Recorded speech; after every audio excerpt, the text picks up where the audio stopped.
Morning all.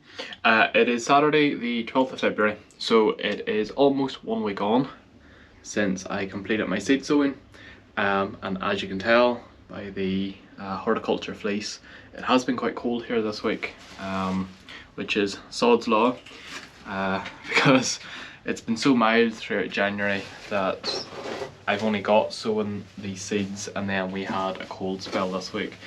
But the weather is looking to be a wee bit more mild again, so I'm just going to remove these covers because they shouldn't be required.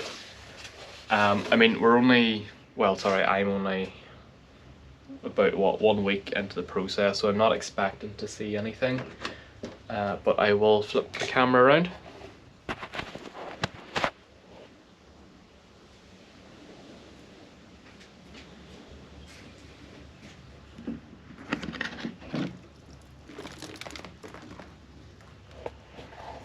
So yeah, nothing yet, but that's to be expected. It's still quite early days. This tray here is the one that's under the heat mat, and then these two are under a heat mat, and then the heat mat stops here, and then the rest actually are just on their own. So it's just sort of working out what seeds you're sowing, what they require. Not everything will need bottom heat, and of course you don't need bottom heat at all, but it does help a wee bit. The mats I have probably aren't the highest quality of heat mats. You do get really good ones, but obviously they're more costly, and you know, they have self-regulated timers and they hold a certain temperature all the time. I would say the two that I have, one's probably better quality than the other, but even at that, it probably doesn't self-regulate itself enough. And it's, I don't know, how would you describe it? It is warm, but it's just like a lukewarm. So coming through that plastic, it actually, you know, there's a wee bit of effort for it to reach through, where the other one actually just gets too hot. If I'm touching that now, I can even feel that that's warm. So that's generally a problem. You don't want them too hot. You do want them warm, but you don't want them hot, if that makes sense. And then just in here, just a couple more tender plants that I have just overwintered for the meantime.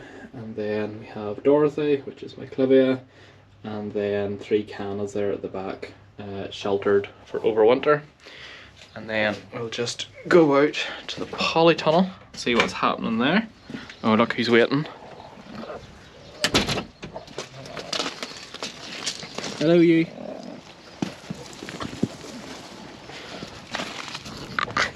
Hello, you. Do you want to go back inside? I'll go inside in a wee second. Doesn't like being out in the cold. I don't know where she got that from. So, inside the polytunnel, again, everything's just under some hort fleece. This is really just all my tender plants. I just cleared them out of the greenhouse, just to give me more room, obviously, for seeds, because my greenhouse is not that big, and I'm not really in a position yet where I'm just needing the polytunnel right now. So my idea is that whenever the seedlings come on, I can pot them on. They're coming out here. That'll be their next stage, and then we'll go through a hardened off stage, which then frees up the greenhouse again for the next bit, or the next batch of seeds, and it'll just be sort of succession sowing. That is the idea.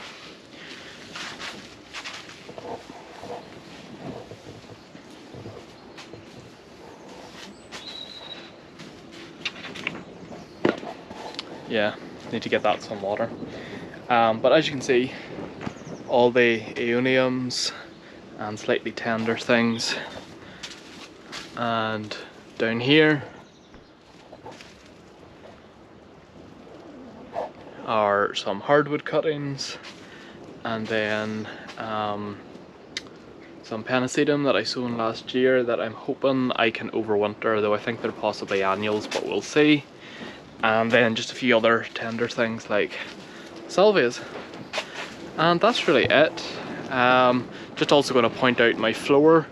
A lot of people, I think, whenever I was getting this polytunnel constructed, were thinking I was going to do an earth floor, or actually grow directly into the ground, but I don't think that's the approach I want to go down. I just put sand under here, got it plated, and then just put this weed membrane down. I just kind of want a nice sort of firm floor that, you know, moisture can still get through, but I can still brush it. I don't really plan to actively grow in here, so everything in here will likely just be in pots. And then the shredder,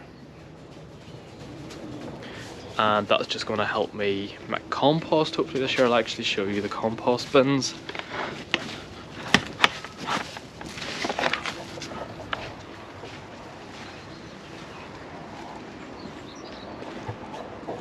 So I'm very new to compost, but the plan is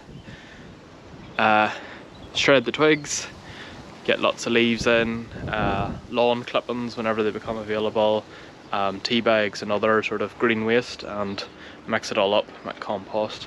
So updates to come on that. And yeah, that's me for now. Thank you for watching.